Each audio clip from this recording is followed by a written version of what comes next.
Coba bayangin, dari tumpukan kertas yang bikin pegel sampai cuma satu CD bertuliskan Lady Gaga, cara orang ngebocorin rahasia itu udah berubah total. Nah, di sini kita bakal bedah gimana sih kita bisa sampai ke titik ini dan apa dampaknya buat masa depan kerahasiaan. Ada kutipan menarik nih dari Julian Assange. Dia bilang, orang dalam itu tahu di mana bangkai dikubur. Nah, kutipan ini benar-benar nangkep inti dari revolusi pembocoran rahasia ini, yaitu kekuatan dari pengetahuan yang dimiliki orang-orang di dalam sistem. Oke, untuk ngerti revolusi ini, cara terbaiknya itu lewat cerita dua orang yang kontras banget. Satunya berjuang malam-malam pakai gunting dan mesin fotokopi, satunya lagi ngubah dunia cuma modal CD musik pop. Cerita mereka ini kayak cerita dari dua dunia yang sangat berbeda. Jadi, di satu sisi ada Daniel Ellsberg dengan Pentagon Papers-nya. Ini perjuangan fisik yang luar biasa, butuh nyali yang gede banget. Terus di sisi lain ada Bradley Manning dengan bocoran kawat diplomatiknya. Tindakannya ini dimungkinkan oleh kemudahan digital, dan skalanya, wah, nggak pernah kebayang sebelumnya. Ini bukan cuma soal seberapa banyak datanya ya, ini soal pergeseran kekuatan yang fundamental. Dan jangan salah ya, kemunculan Wikileaks itu bukan kebetulan. Sama sekali bukan. Ini tuh hasil yang udah pasti bakal terjadi dari gabungan berbagai kekuatan besar selama puluhan tahun. Ada internet yang makin gede, ledakan data digital, plus gerakan baru para aktivis yang disebut cypherpunks. Nah, mereka inilah yang fokus banget bikin alat-alat buat menjaga anonimitas di dunia maya. Oke, biar kita benar-benar paham seberapa besar revolusi ini, kita perlu mundur sedikit ke masa lalu, ke zaman rahasia analog. Yuk kita lihat dunianya Daniel Ellsberg, di mana ngebocorin rahasia itu adalah sebuah tantangan fisik yang gila-gilaan susahnya. 7.000 halaman, coba bayangin. Itu skala tantangan yang dihadapi Daniel Ellsberg, bukan file digital loh ya, tapi tumpukan kertas beneran. Tiap lembarnya itu bukti rahasia perang pemerintah yang disembunyiin rapat-rapat. Aksi Ellsberg ini bukan kayak sekali pencet tombol terus selesai, bukan. Ini tuh operasi rahasia yang melelahkan, makan waktu berbulan-bulan. Mulai Oktober 1969 dia kerja malam-malam sendirian, cuma ditemenin mesin fotokopi. Dengan sabar banget dia nyalin sejarah rahasia perang itu halaman per halaman. Dia mempertaruhkan segalanya, karir, kebebasannya, setiap kali mesin itu nyala. Coba deh bayangin gimana repotnya secara fisik. Dia harus guntingin tulisan sangat rahasia dari tiap halaman.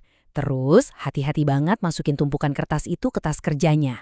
Sambil terus was-was, takut ketahuan.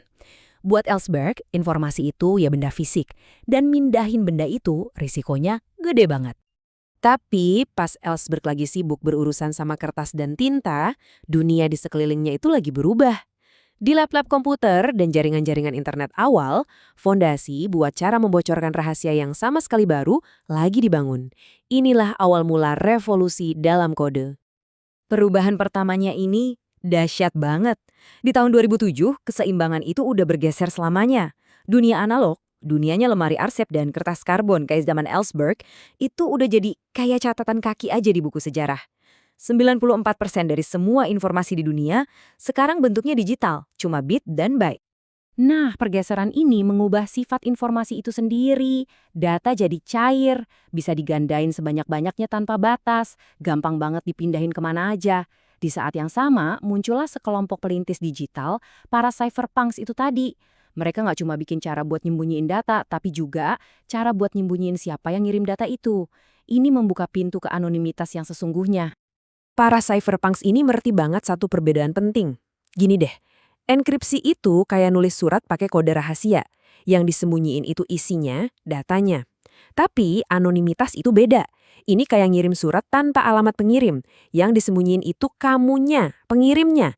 Dan buat seorang pembocor rahasia, ya nyembunyiin identitas itu segalanya kan.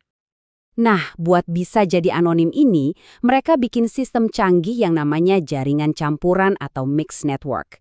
Gampangnya gini, daripada kamu ngirim surat langsung ke tujuan, kamu kasih surat itu ke beberapa perantara. Tiap perantara masukin suratmu ke amplop baru, terus dikocok sama surat-surat lain, baru diterusin lagi. Pas suratnya sampai, jejak balik ke kamu udah hilang sama sekali. Jenius kan?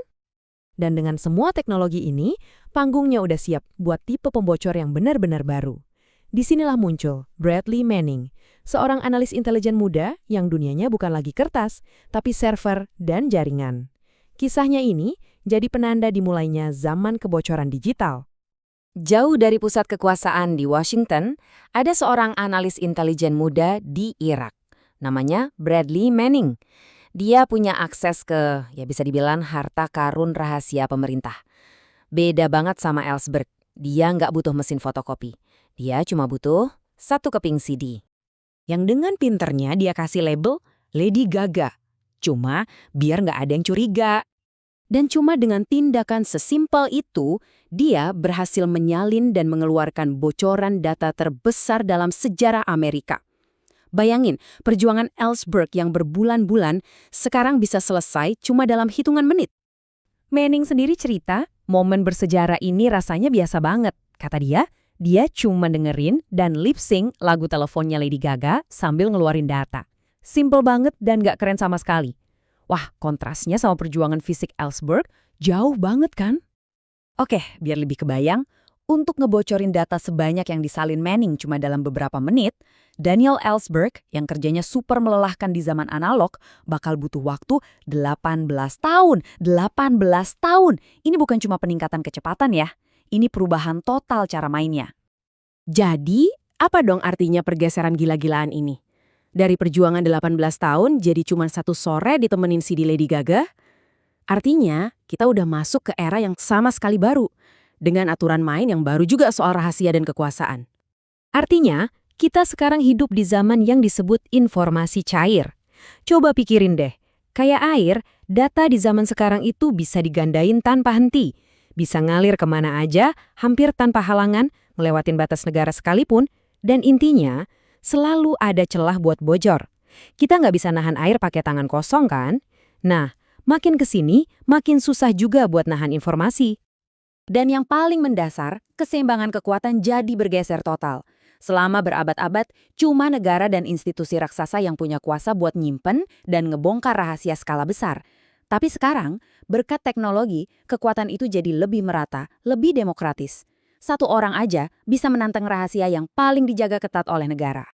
Dan ini semua ninggalin kita dengan satu pertanyaan besar yang mungkin agak bikin merinding. Di dunia di mana informasi itu udah kayak air dan rahasia bisa dibongkar cuma dengan sekali klik, apa sih sebenarnya arti kerahasiaan itu?